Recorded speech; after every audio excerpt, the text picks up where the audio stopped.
नमस्कार बच्चों। तो आज हम करने जा रहे हैं कार्यपत्रक संख्या 38 कक्षा 10 हिंदी तिथि 6 अक्टूबर 2021 के लिए। तो आज हम पढ़ेंगे पाठ बाल गोविंद भगत। तो चलिए शुरू करते हैं। प्यारे बच्चों, पिछले पाठ में हम लोगों ने कहानी के माध्यम से देशभक्ति के मायने जाना था। अब इस पाठ में रेखा चित्र के माध्यम से बाल गोविंद भगत के विलक्षण व्यक्तित्व के बारे में जानेंगे। इस रेखा चित्र की एक विशेषता यह है कि बाल गोविंद भगत के माध्यम से ग्रामीण जीवन की झांकी देखने को मिलती है। इसे हिंदी साहित्य के प्रतिभाशील लेखक श्री राम वृक्ष बेनीपुरी जी ने बड़े ही सुंदर शब्दों के माध्यम से प्रस्तुत किया है, जो कि सामाजिक रूढ़ियों पर करारा प्रहार है। तो मैं इसे हटा देती हूँ। तो अपना पाठ शुरू करते हैं। बाल गोविंद भगत मंझाले कद की गोरे चिट्टे आदमी थे। 60 से ऊपर के हो गए थे। बाल लंबे थे। लंबी दाढ़ी या जटाजू तो नहीं रखते थे, किंतु हमेशा उनका चेहरा सफ़ेद बालों से ही जगमग किए रहता। उसके बाद कपड़े बिल्कुल नहीं कम पहनते। कमर में एक लंगोटी मात्र और सर में कबीर पंथियों की सी कनपटी टोपी। जब जाड़ा आता है काली कमली ऊपर से ओढ़े रहते। मस्तक पर हमेशा चमकता हुआ नाम नंदी चंदन, जो नाक के छोर से ही औरतों की टीके की तरह शुरू होता। गले में तुलसी की जड़ों की एक बेलोर माला बांधे रहते। ऊपर की तस्वीर से यह नहीं माना जाए कि बाल गोविंद भगत साधु थे। नहीं, बिल्कुल हंसता उनकी गृहिणी की तो मुझे याद नहीं।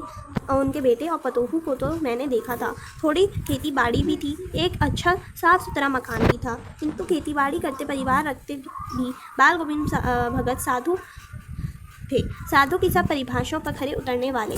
कबीर को साहब मानते थे। उन्हीं के गीतों को गाते, उनके आदर्शों पर चलते, कभी झूठ नहीं बोलते, खरा व्यवहार रखते, किसी से भी दो टुक बात करने में संकोच नहीं करते, ना किसी से खामखा झगड़ा मोल लेते, किसी भी की चीज़ को नहीं छूते, ना बिना पूछे व्यवहार में लाते। इस नियम को कभी कभी इतनी बारीकी से तक ले जाते कि लोगों को बिल्कुल कौतूहल होता। कभी वह दूसरे के खेत में शौच के लिए भी नहीं बैठते।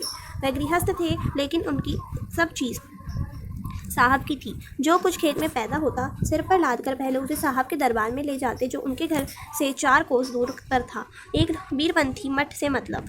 वह दरबार में भेंट रूप रख लिया जाकर प्रसाद रूप में जो उन्हें मिलता, उसे घर लाते और उसी से गुजारा चलाते।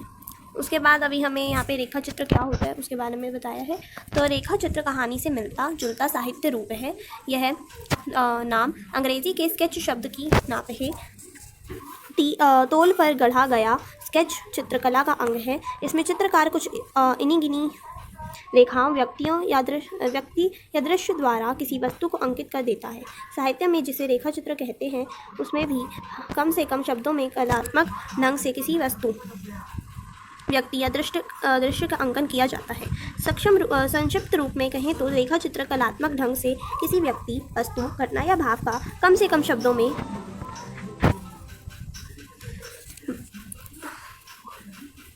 मर्मस्पर्शी भावपूर्व एवं सजीव अंकन है।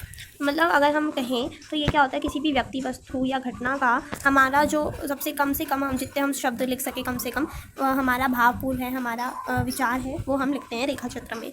तो अभी हमने ऊपर गद्यांश पढ़ा। अब हमें 10 प्रश्नों के उत्तर देने हैं, और नहीं, इन प्रश्नों के उत्तर देना, 10 प्रश्नों का निर्माण भी करना है। तो चलिए शुरू करते हैं।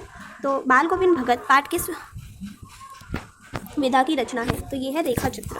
उसके बाद है मंझोला शब्द का क्या अर्थ है? बोना, छोटा, बड़ा, ना बहुत बड़ा ना बहुत छोटा। तो इसका अर्थ होगा ना बहुत बड़ा ना बहुत छोटा। बाल गोविंद भगत किस कारण से साधु कहलाते हैं? आचरण गत शुद्धता के कारण, सच्चा साधक होने के कारण, उपयुक्त दोनों, या कोई नहीं। तो इसमें होगा उपयुक्त दोनों। उसके बाद बाल गोविंद भगत किसे साहब मानते थे? तो इसमें आएगा कबीर को। उसके बाद है बाल गोविंद भगत किन परिभाषाओं पर खरे उतरने वाले थे? कबीर की, साधु की, गृहस्थ की या मानव की? इसमें आएगा साधु की। उसके बाद है बाल गोविंद भगत का व्यवहार कैसा था? 2 टुक बात करना, झूठ नहीं बोलना एवं खरा व्यवहार करना, खामखा किसी झगड़ा मोल नहीं लेना। उपयुक्त सभी होगा इसमें आंसर, क्योंकि वो ना ही किसी से झगड़ा लेते थे और 2 टुक बात करते थे, कभी झूठ नहीं बोलते थे और खड़ा व्यवहार रखते थे। तो आज की वर्कशीट खत्म होती है। उम्मीद करती हूँ आपको अच्छे से समझ में आ गई होगी। अगर अच्छी लगती है तो वीडियो को लाइक कर दीजिएगा, शेयर करिएगा अपने फ्रेंड्स के साथ, और चैनल पर नया तो ज़रूर सब्सक्राइब कीजिएगा। Till then, stay home, stay safe.